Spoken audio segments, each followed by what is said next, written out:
Hey, everybody, it's Tyler here at OG Gamers World, OG Gamers Live, and we're back. And I thought that I would do a quick video covering the upgrade on the studio camera here. If you've seen the unboxing video, we upgraded and replaced the Z-Cam E1.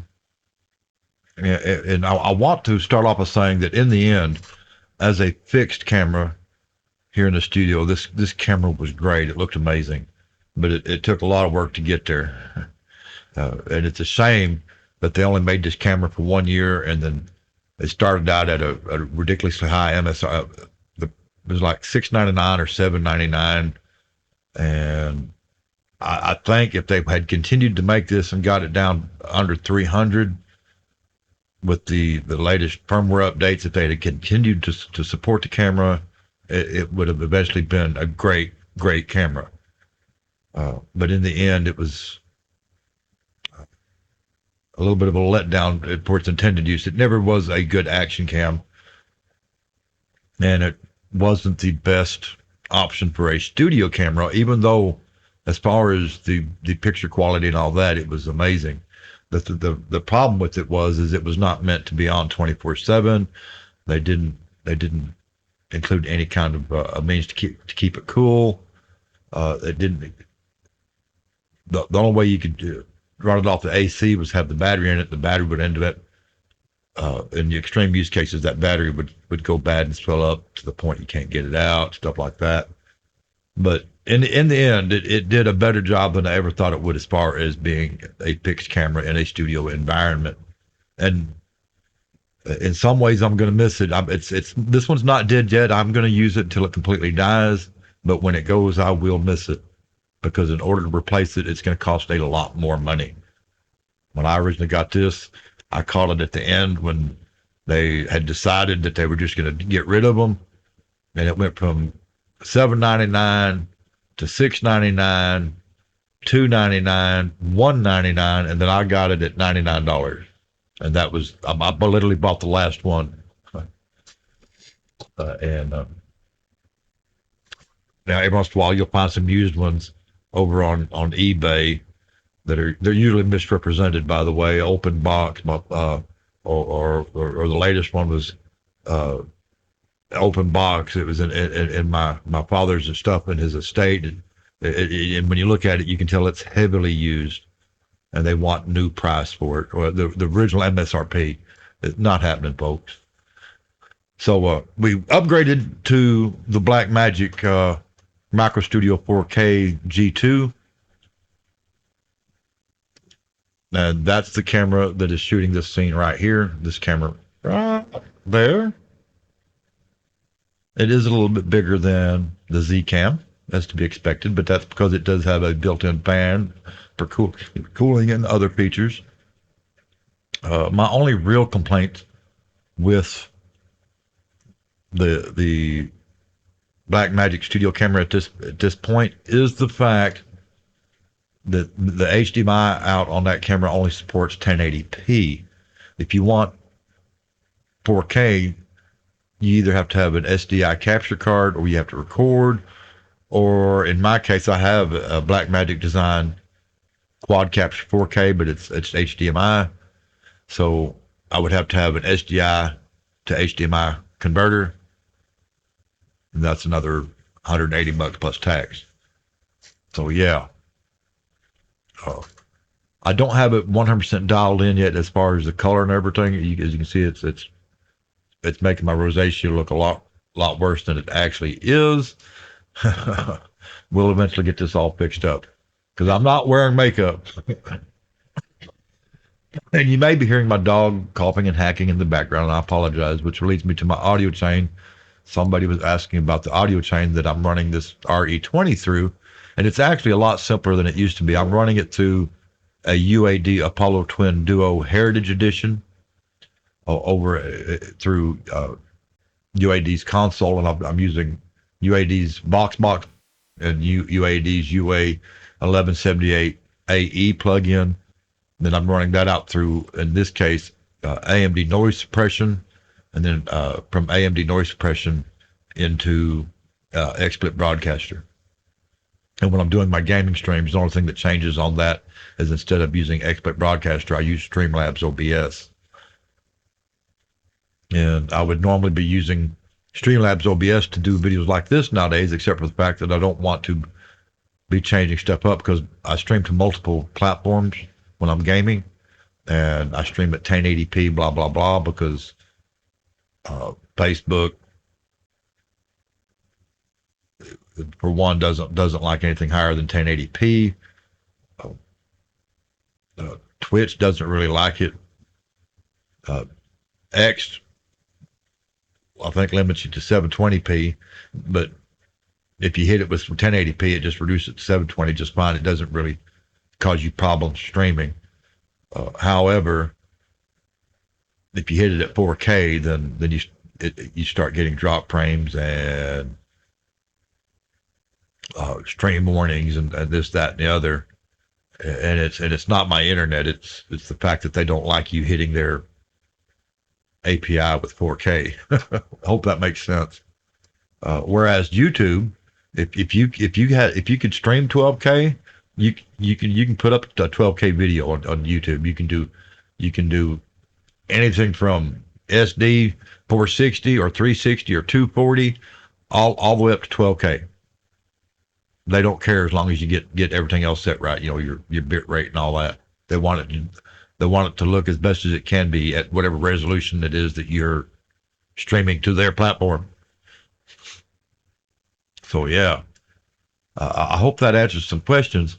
And other than getting the skin tones dialed in perfect, I'm really liking the way the camera looks, and I will have that sorted out soon. Here's what. Let's get on back to that.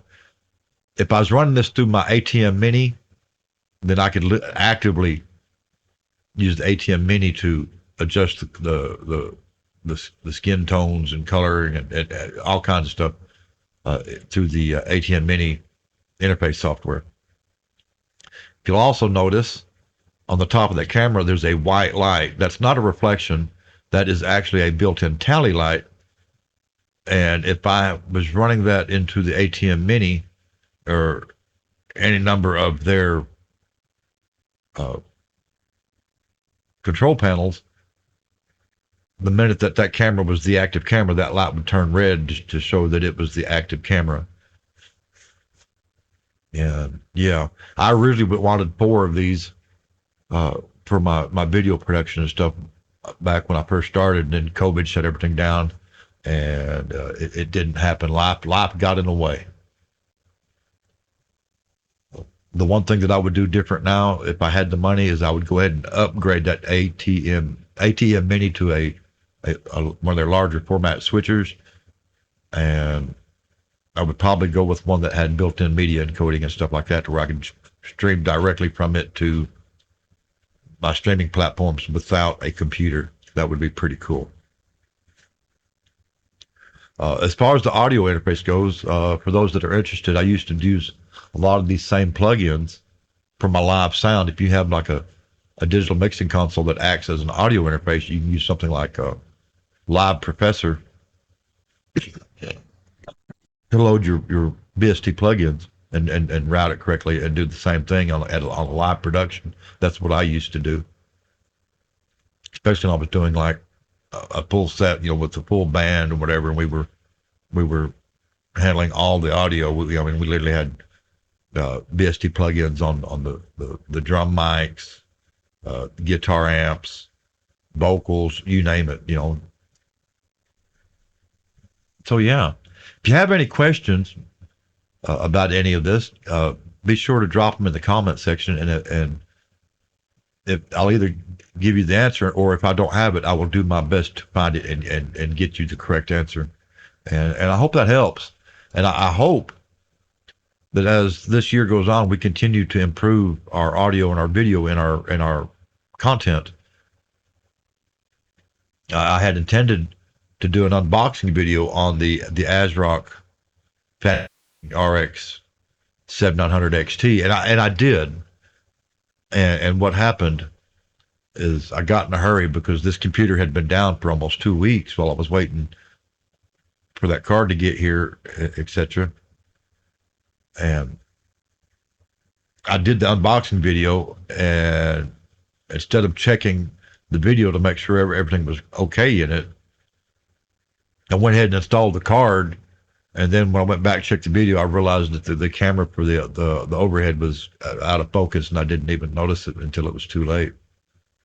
So we're trying to do things that'll eliminate that. Like, I'm seriously thinking about rigging this Z-Cam up as my overhead and using it for now, because I can put another one of the lenses, like the Panasonic Lumixes, on there, and it would be perfect for that. And it does have autofocus and stuff. The problem is I'm afraid that I'll run into the situation where I'm doing something really important. It'll be one of those, I only have one chance to get it right, and the camera fails. Because this one is on its way out. It does have some issues. So, and there's no money in the budget right now to buy a second studio camera. The camera that's capturing this shot, that's capturing this shot right here, is a decent camera. The problem is it doesn't support autofocus and all that. You have to manually pull the focus and adjust the aperture and everything else. And if somebody bumps it, or I bump it, or I move it out of the way and bump it, and it's out of focus and I don't notice, then it's just ruined that work, you know. So yeah, we're still working on trying to come up with the AIO for the Intel balance build. I've had a lot of good input on that video, a couple of negative ones, and I'm not even going to hate on the negatives. They were right. They could have just said it differently, but you know, they're like, well, spending $363 on a AIO is just ridiculous. Blah blah. I bought one for $53. Yes, sir. I know that. And if I was buying it just because I have to have one, I would go with the most affordable one I could find. But when you're also using it for content, sometimes you do silly things. You know, it may not be the best choice, but it's the best choice for the channel. You understand what I'm saying? However, I may have one coming that's extremely got a premium price tag, and I may not be happy to buy it. It may be sponsored content. We're still working on it, hoping that it'll happen. That deal's not dead yet. I'm just waiting to see what happens, because at this point, I had the money at the time, and I had offered to go ahead and buy it and pay for the shipping to get it here, because it's not available in the United States yet, and they weren't really set up to be taking payments from America, blah blah blah. And because I do work in social media and stuff like that, they're like, well, you know, let me talk to the media relations lead and logistics and see if we can't just ship you one for free and you pay the shipping. Sign me up. Sign me up. Uh, it was something that I normally wouldn't buy, but it was something that multiple reasons I wanted it for content, not just for YouTube, because this company's in the process of setting up an Amazon store, and I'm an Amazon affiliate. Maybe a few people would buy it. I'd make a few dollars. I probably wouldn't make my money back off of it, but maybe a few people would be interested if they'd go buy it, and it would help support the channel. You know, if you want full disclosure, I'll point out that I only made $22 last month off my Amazon affiliate links. That didn't pay for any one thing that I bought off of Amazon that I use and that I've shared as content. But hey, that was $22 that came in handy, and I was able to put that towards some dog food. So, and in the process of helping pay for the dog food, that whatever items they bought was items that I use every day, you know, be it in my personal life or in my audio and video production, whatever, you know. So yeah. But anyway, like I said, if you have any questions or any thoughts or any ideas, drop them off in the comment section. I'll do my best to either A, get you an answer, or B, consider what it is that you're thinking, and maybe we can make it happen. I don't know. So until next time, this is Vitalia. We're at OG Gamers Live, OG Gamers World. Y'all stay safe wherever you are in the world today, and I'm out of here.